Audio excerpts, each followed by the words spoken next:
अस्सलाम वालेकुम students. Cell membrane के बारे में पढ़ेंगे, जिसको हम प्लाज्मा मेम्ब्रेन भी कहते हैं। ठीक है, वो हर दुनिया में पाए जाने वाले सेल्स के चारों तरफ मौजूद है और वो सेल्स के अंदर के मादे को और बाहर के मादे को एक दूसरे से, बाहर के माहौल को एक दूसरे से अलग रखती है। चाहे वो कंटेंट कौन से भी हो, अंदर का कंटेंट सेल के अंदर मौजूद और बाहर। मिसाल के तौर पर ये जो सेल है, तो इसमें जितने भी कंटेंट अंदर मौजूद हैं उसको बराबर वाले सेल से या बाहर के कोई भी एनवायरनमेंट है, पानी है, एसिड है, किसी भी चीज़ से उसको बचा के रखेगी। यहाँ पे दूसरे सेल्स प्लेस होंगे तो उनके दरमियान राब्ता करने में भी काम आएगी।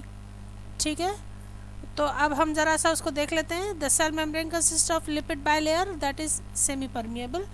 जो अब हम इतना सा हिस्सा अगर कट करके देखते हैं तो वो हमें यूँ नज़र आता है और हमें पता चलता है कि लिपिड बाइलेयर ये आउटसाइड बॉडी का, ये जो सफ़ेद हिस्सा यहाँ पर नज़र आ रहा है, और ये सेल के अंदर का साइटोप्लाज्म।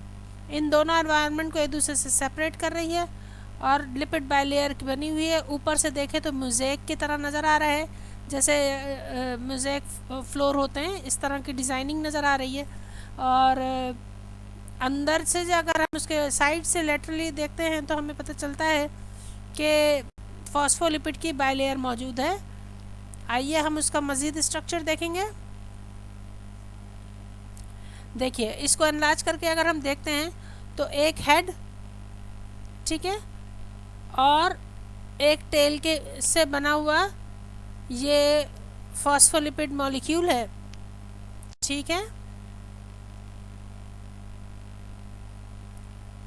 जो हेड है वो फॉस्फोलिपिड का वो हाइड्रोफिलिक है, यानी पानी से मोहब्बत करता है, पानी की तरफ अट्रैक्ट होता है।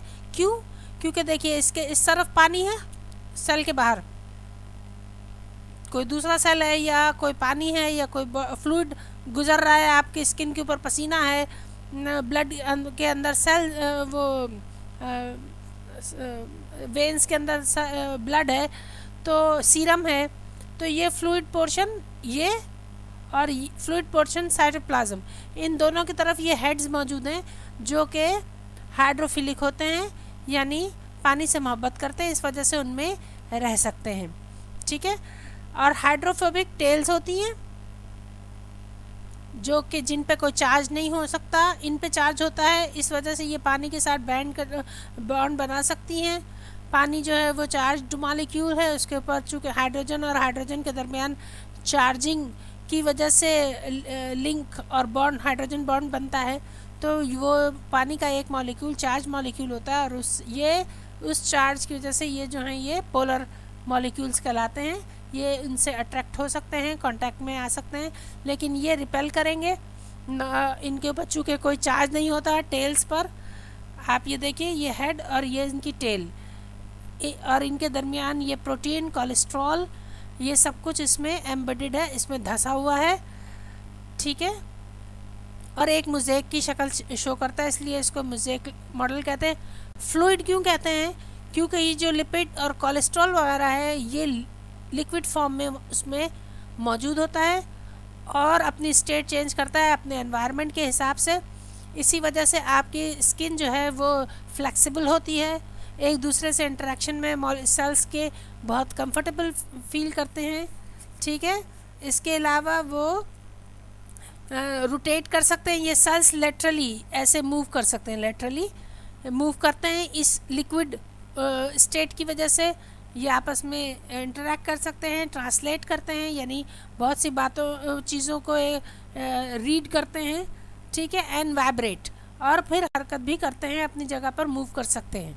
ठीक है, और इसी वजह से हमारी स्किन में इतनी फ्लेक्सिबिलिटी है, वरना अगर रिजिडिटी होती तो ये टूट सकती थी, इतना सख्त और हो जाती कि ये ना आपका हाथ मुड़ता, ना उंगलियां मुड़ती हैं, कुछ भी नहीं।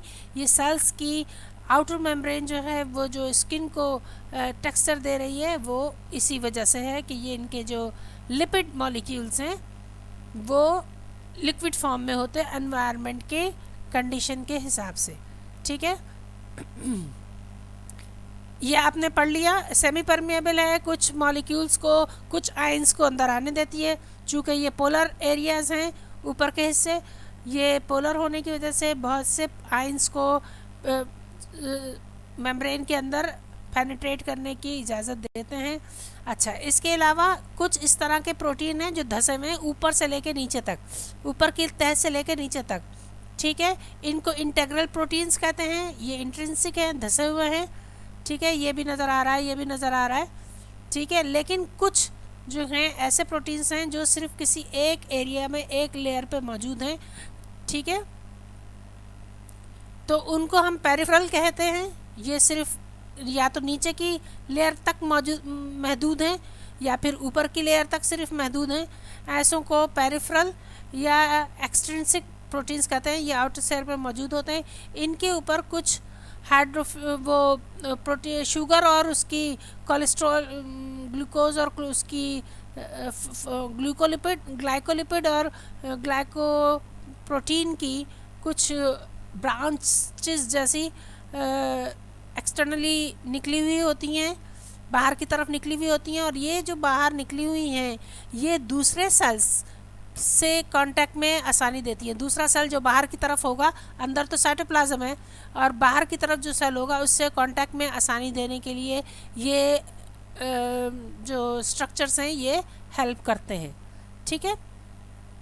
आइए हम जरा इनका फंक्शन पढ़ लें कि the cell membrane regulate the transport of material entering and exiting the cell. अंदर और बाहर आने के लिए वो मदद करते हैं, उनको रेगुलेट करते हैं, उनको कंट्रोल करते हैं। सेल मेम्ब्रेन और the plasma membrane provide protection of a cell, जो हिफाजत प्रोवाइड करती है। एनवायरनमेंट के अंदर के जो माहौल है, सेल के अंदर का जो माहौल है उसको फिक्स रखती है, ठीक है, उसको स्टेबल रखती है। इसके अलावा न्यूट्रिएंट्स की ट्रांसपोर्ट भी सेल से सेल, और टॉक्सिक मटेरियल्स को भी सेल टू सेल, एक सेल से दूसरे सेल तक तरसील में, उनकी मूवमेंट में आसानी देती है, ठीक है, क्योंकि वो दूसरे सेल से वो जो प्रोटीन और ग्लाइकोप्रोटीन और ग्लाइको लिपिड्स हैं, वो ग्लूकोज और लिपिड ग्लाइकोलिपिड, ग्लूकोज और प्रोटीन ग्लाइकोप्रोटीन, इनकी जो ब्रांचेस हैं ये इनको दूसरे सेल्स के साथ इंटरेक्ट करने में, राब्ता करने में आसानी देती हैं, ठीक है। ग्लाइकोप्रोटीन ग्लूकोज प्रोटीन और लिपिड प्रोटीन यानी कि ग्लाइकोलिपिड, ठीक है। तो इस तरह ये एक दूसरे स्टिक करती हैं दूसरी प्लाज्मा मेम्ब्रेन से और इंटरेक्ट करने में दूसरे सेल से आसानी देती हैं।